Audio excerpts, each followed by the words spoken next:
Hi again, everyone. Another video this week. So yeah, we're looking at brakes. As you can see, two brake calipers in front of you. This all stems from doing a track day at Bedford back in August, and even though my brakes were improved, yeah, it still wasn't good enough. I can only do about 11 minutes on track before I started having brake issues. That was with PBS Pro Track pads. Loads of heat coming off the front. I know a lot of people in the race teams and everything, they still use the original front calipers, but they do use Carbotech front pads, which I think are about £250. So that's a lot of money if you want to keep changing it. So one of the options you can do is you can get these calipers from a Clio RS Clio. I believe this is a Mark III. I'll and a McGann, but I'll put up which model these are from because there is a later model you can get them from as well. I bought these in quite bad condition. I'll show you a picture now. I stripped them all down, got as much paint off as I could, really stripped them down, and then I was able to do a little bit of sandblasting at a friend's that just got the last little bits off. To be honest, the calipers, I hoped they were going to be in better condition than they actually were. So really, it may have been a false economy, but this is what I did. So I've completely refurbished them. I've got brand new pistons all around. All of the pistons were okay, other than one which was stuck. And then once I got it out, it had pitting on the piston and things. So it was basically, I may as well just do the whole lot. So brand new aluminium anodized pistons, really hard coating on there with the anodized, new seals and everything, new bleeds, everything like that. Obviously then repainted. I'll show you now which paint I used. Got a new fitting kit because a lot of these calipers, they have these pins and these can be really hard to get out and they corrode. So basically I've got a brand new kit of everything there. So that's ready to go. Great. So these calipers, the Renault ones, you can't run them with standard wheels as they are because it will hit the wheels. There's a couple of companies that supply mounting kits for these. I went with Freaky Parts for a couple of reasons. One, they were cheaper. So they do a whole kit where you can buy the caliper and everything as a kit, or you can buy just a mounting kit for it. So obviously I've got the calipers, so I've just bought the mounting kit. Haven't opened it yet, just received it, and we're going to have a look at that in a second. But yeah, so what you can download off the Freaky Parts website is a template that you put against your wheel to see if it will miss the caliper. I'll show that process and we'll have a look at that. I do have aftermarket wheels, which I think I have done this and I think it will just about clear. So some people, you either space out, I believe you can space out your original wheels or contact Freaky Parts for some info on that. But yeah, as standard, the calipers will hit the wheels, so you need to be careful on that one. So yeah, so there's two companies. Can't remember the other name of the company. I think it's a foreign one. They're quite a bit more expensive than Freaky Parts, and in their bracket kit, I don't believe they supply aftermarket brake hoses either. So that is a plus for the Freaky Parts. Downside on this one, I did order these over a month ago, and it's taken that long to get this supplied. So not great on that one. Doesn't seem like they hold all of it in stock. I was expecting, it says on the website, expecting 7 to 10 days. Obviously, just over a month is quite a bit different to that, but you know, that's the way things go. Okay, miraculously been cut open. Got a box opening for you. Right, okay. Let's get that out of the way. Got lollipop. Does that make up for the month? Maybe.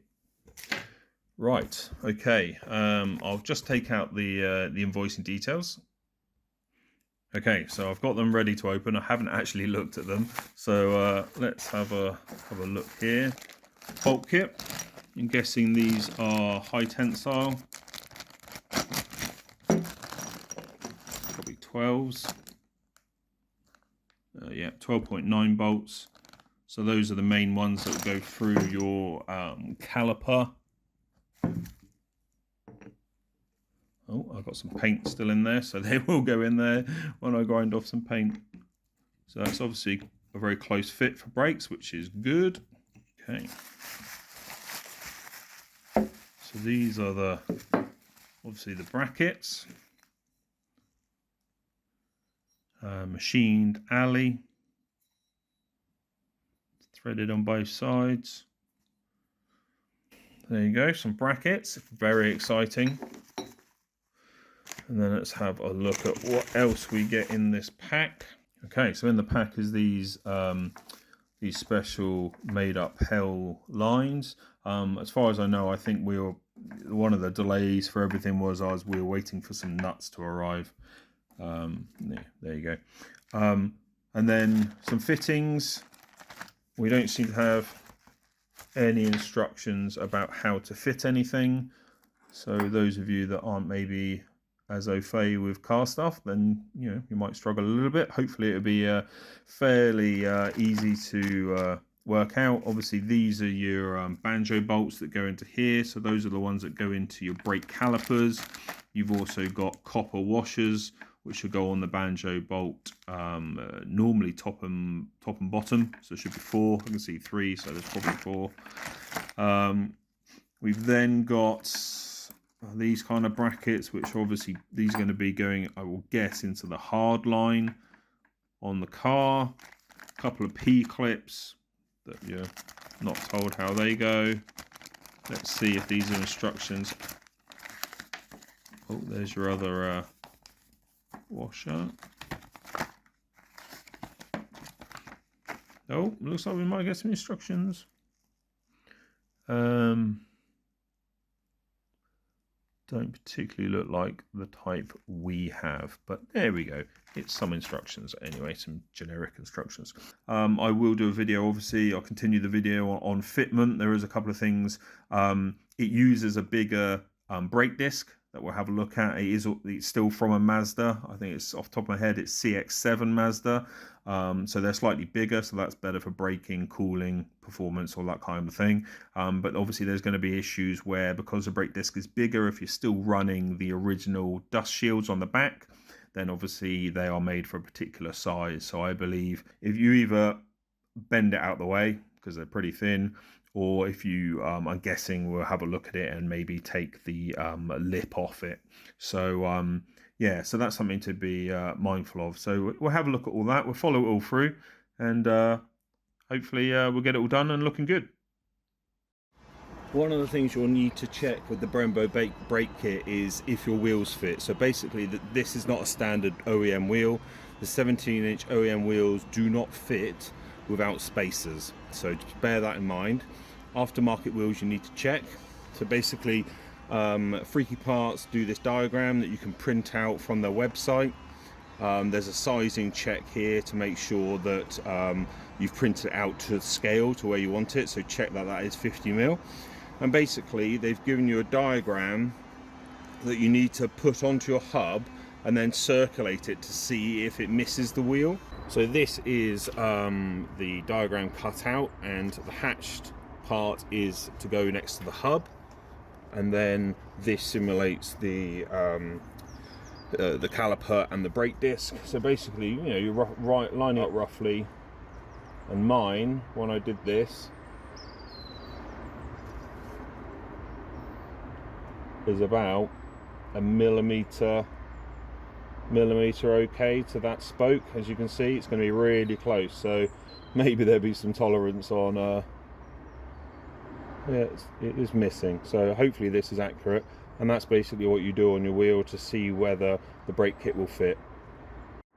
So when doing the Brembo brake kit, you've obviously got to get the old ones off. The caliper's held on by these 2 nuts at the back, and then the bracket is held on by 2 nuts at the back as well. So you want to get that off. What you're also going to have is their bigger discs, so it's going to hit the factory guard. So you can see, to keep some strength, you can see how that's curved over slightly. What I'm going to try and do is continue that cut line, and they're quite easy to bend back a bit anyway. So that's the plan. You're going to have to do it down there as well. So yeah, let's crack on with that. So just to give you an idea of the size difference, this is a standard MX5 disc. This is an M-Tech dimpled and grooved. And then what we've got is some OEM Mazda, so proper OEM. So these are off a Mazda CX-7, and as you can see, they are bigger, quite a bit bigger.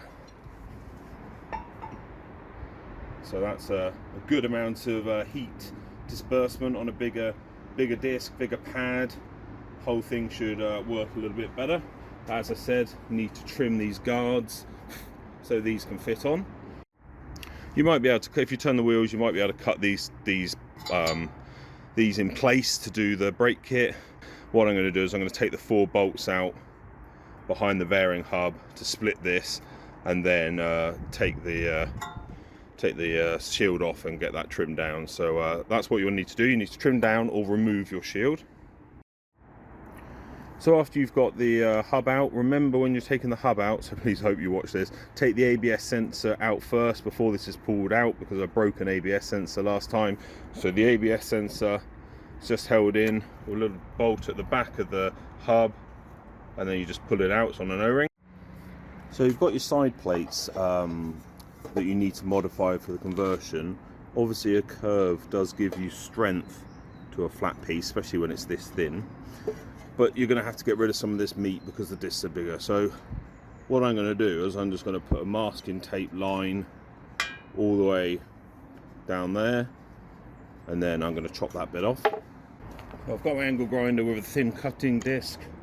Mark my line on there. Let's see how this goes. Need some power first.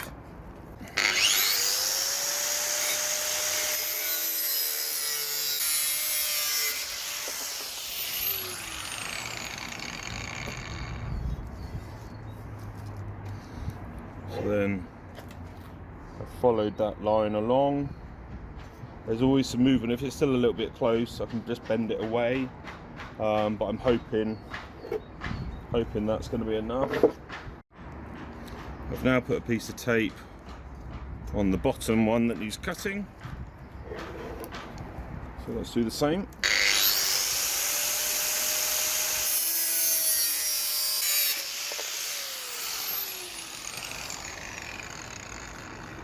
For this bit, you're right, because the way it goes, you're right on the edge anyway, so I kind of had to cut it at an angle to get that. But I'll clean it all up with a file, and then I'll put some black paint on the edge, because obviously that's just gonna love rusting there. So I've just put the guard back onto the hub and upright to see if these discs are gonna clear. And as you can hear, it's not, but I think it's very close. So the top is clearing. The bottom, however, is hitting there, so not a big issue. I could probably even bend it away, but I'm just going to take an edge off there, and then we've got no clearance issues. As I've said previously, there are no instructions. Freaky parts kind of basically just leave you in the wind. I must have read this wrong, or it's not very clear. I don't think it's very clear. So when I first got the diagram, because I checked this before I did any of the kit or anything, I thought that section, they didn't say to cut that out. So I was thinking that was the area that went up to the wheel, and then it was fitting. But I think what they're trying to say is that this section here, you actually, so when you cut it out, cut round that, and that section is the bit that goes into the wheel, and then you see whether it clears. Really isn't very good. Maybe me, you may think it's me, but I don't think that's very, very clear. So now I've done that, and the wheels don't fit, so basically the kit doesn't fit my setup. So yeah, it's all over for the Brembo brake kit. So after the disappointment of the brake kit not fitting my car, I did a deal with a friend who's in our local club, and they took on the brake kit. They've got different wheels, so I told them all about how to do the diagram, and they set it all up properly, and they've been able to get it to fit. We've got the bigger discs on there, nice new refurbed calipers, Yeah, it's looking good. They're going to do quite a few track days this year. And there you go, the wheel is missing the caliper there.